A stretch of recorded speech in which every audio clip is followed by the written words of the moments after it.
The definition of insanity: doing the same thing over and over and over again, getting the same result, and still continue to do the same thing again and repeat. This is what we're facing now at United with Amorim. And look, I want him to remain as a coach. I'd love him to have more time. I think he could possibly, I'm still talking in the present tense, possibly be the right person for the job. However, his inability and lack of wanting to change and adapt means that I personally don't believe he's going to be in the job for much longer. I know we can't keep changing managers like this, but it's just the way it's going to go because he is not changing, he is not adapting. Look at this for an example. If you're a manager of a supermarket or a big chain of supermarkets and you put out a special offer for 1 year and you're trying to get more people buying the products, buying the things in your supermarkets. After 1 year, it isn't working, it doesn't work. You've got all the research, you've got all the evidence, you've got the stats, you've got the figures, you've got the results. You're losing money, you're not making the money, it hasn't worked out. Okay. Any good manager in any industry, but especially this manager of the supermarket chain, would then either change the offer to something else to try and make it work and adapt to the environment, adapt to the customer needs, or stop it. Just stop. Amorim cannot be a top manager right now because he's not adapting. And I know people will say, but if you believe so strongly in your own values and philosophy, it's a healthy thing, it's a good thing. Look at Pep. I get that. I get that when the time is right.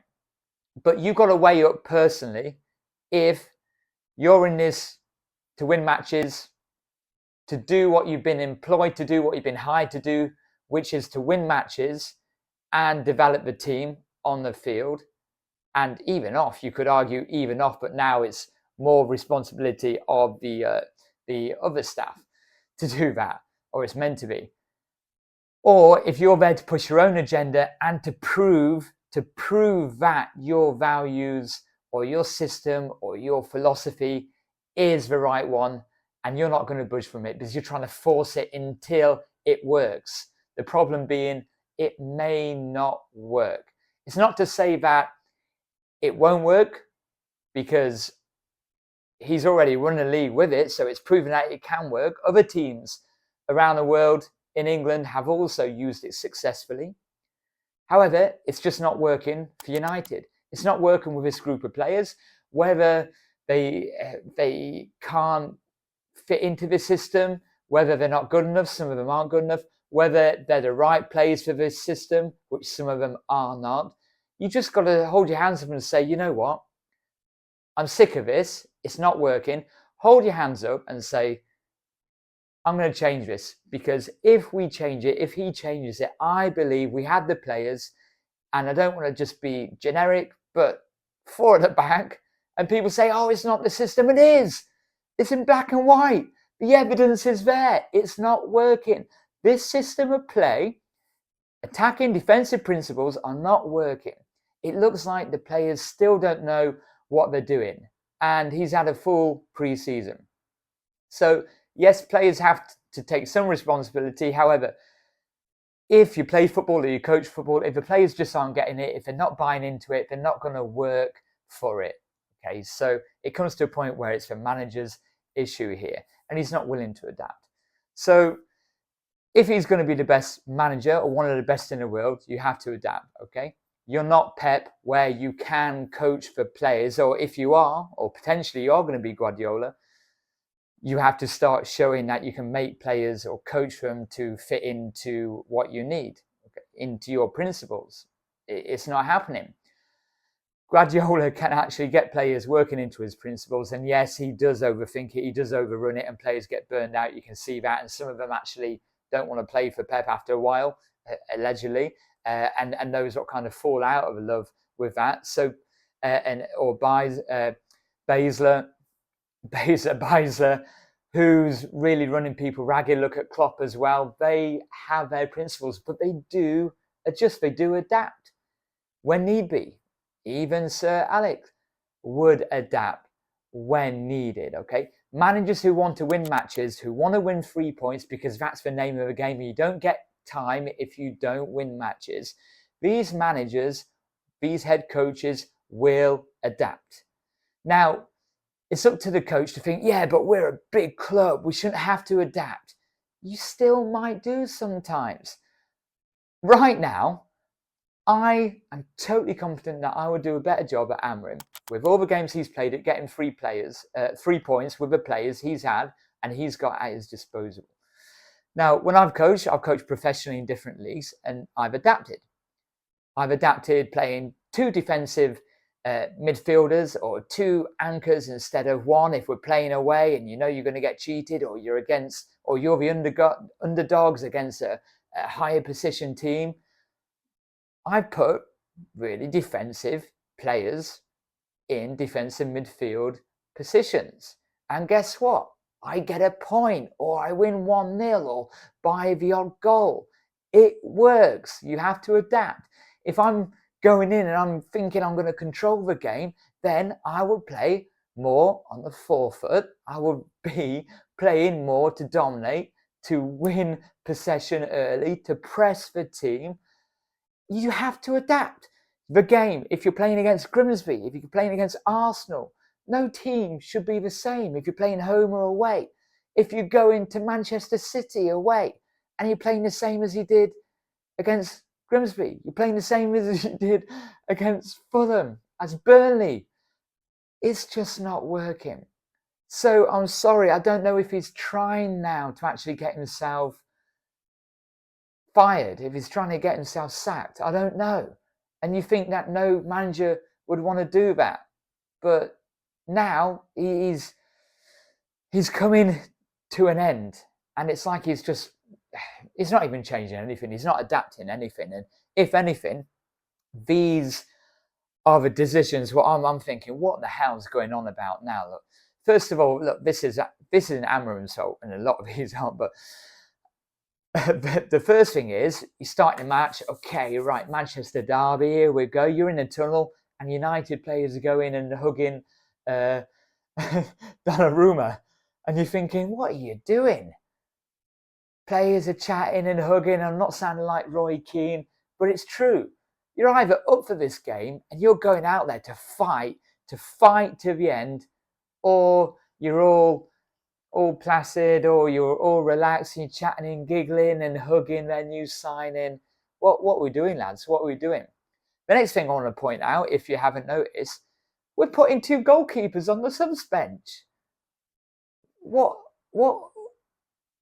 are we doing? I mean, did we have 2 goalkeepers, the starting keeper who was injured and then another keeper what might be injured? Or what are we playing at? We brought in a new goalkeeper. City brought in their new world-class goalkeeper, Donnarumma. They bring him in and he starts and he pulls off 2 or 3 match-winning saves, although they're not match-winning, but they helped to keep a clean sheet, what won the game.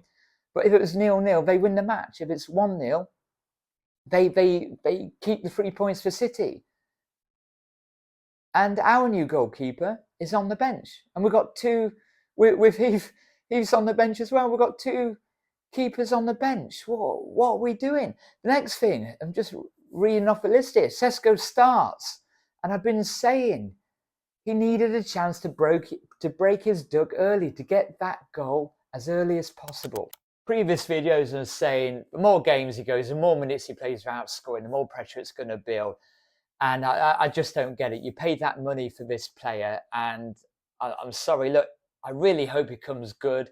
Potentially, yes. People keep saying, bigging him up. Great. I want to support him. However, you're coming at that money. At that money, you got to show more. You got to be doing more. You got to be having an impact now. When you look at the other players, what have been signed for big money, some of them not as much. So when you're looking at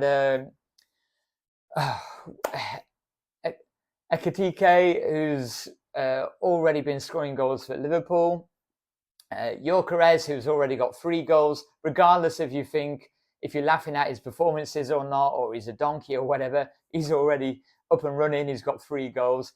And look at the German lad what's just coming at Newcastle United, right? Everyone's like, who the hell is this looking like a German porn star with his socks rolled down? He's about 7'4". Looks ridiculous. Not as ridiculous as me, but he comes on and he has an impact. The touches he has, the play, he's linking up play. He looked fast, he looked vibrant, he looked quick for a big lad. Quick for a big lad. Voltemade scores. Plays one, starts one, scores one. I'm sorry, but that's what you're looking at. That's what you need. So again, this has happened with Sesko now, and I hope he does come good. And we've got Højlund what went out and he scores on his debut for Napoli. And again, I said I can see Højlund now go in and scoring a hatful. I hope he does. So have we just swapped light for light yet again? Okay, and yes, I'm moaning and this is negative because it's just, it's too much already. It's too much already. So next up now is Chelsea. Chelsea at home. Please don't let Garnacho have the opportunity to have a little shite orc of a grin on his face. Please don't.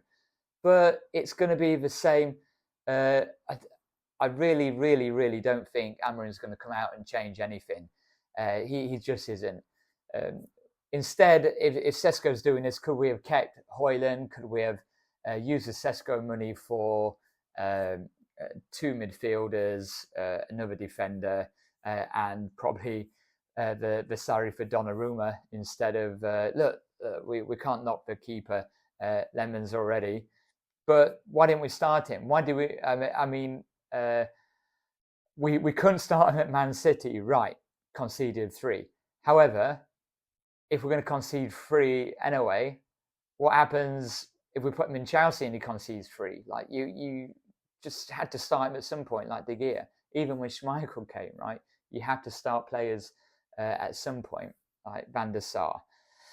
Chelsea up next. Look, I just can't see anything changing. Like I said, insanity. He's sticking by his guns. Okay, fair play to him. He may go to a club after and it works out and he becomes awesome at that club and he wins the Champions League at that club. However, it's not going to happen at United. Nothing's changing. He's not going to be given the time. Maybe if we do stick by him, unless it goes horrendously wrong, we stick by him and do get the players what can play in this position. Look, I don't know. I don't think anyone knows. Who knows? But this is it's gut wrenching. It's not a happy place right now. City didn't even play really well, but they dominated us, and not good to see. So bring on Chelsea. Come on, United.